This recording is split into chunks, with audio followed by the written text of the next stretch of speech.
Dalam era digital ini, pendidikan negara ini semakin berkembang seiring kemajuan teknologi. Bahan digital ini adalah satu alat yang amat penting dalam memperkasa pendidikan di Malaysia. Dari pembelajaran dalam talian sehinggalah kepada aplikasi interaktif, bahan digital ini memainkan peranan penting dalam membuka peluang kepada pelajar untuk mengakses ilmu pengetahuan tanpa batasan.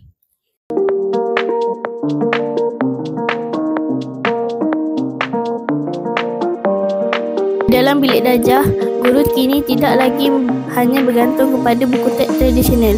Sebaliknya, mereka menggunakan bahan digital seperti video, animasi dan pembentangan interaktif untuk menarik minat pelajar.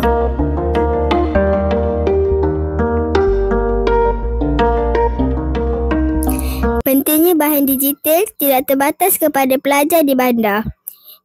Inisiatif seperti komputer riba, percuma dan pembelajaran jarak jauh telah memberi peluang kepada pelajar di kawasan luar bandar untuk menikmati pendidikan yang setaraf dengan mereka yang berada di bandar. Statistik menunjukkan peningkatan pesat dalam penggunaan bahan digital dalam pendidikan.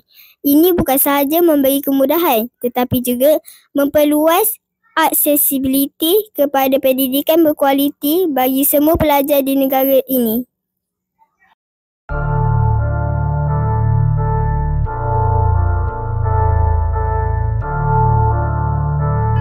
Sebagai sebuah negara yang kaya dengan pelbagai budaya dan etnik, pendidikan digital memberikan peluang yang sama rata kepada setiap lapisan masyarakat untuk memperoleh ilmu.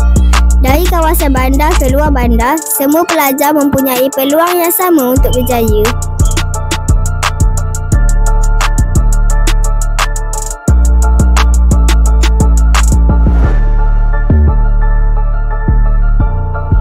Dengan segala kemudahan ini, kita dapat melihat bagaimana bahan digital bukan sahaja memperkasa pendidikan negara, tetapi juga membentuk masa depan yang lebih cerah dan penuh peluang bagi generasi akan datang.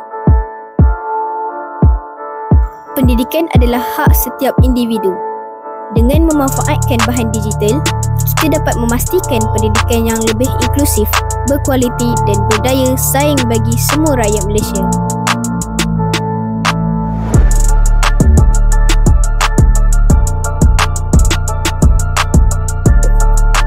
Bersama bahan digital, kita boleh mencapai impian, mengatasi cabaran dan membuka pintu kejayaan.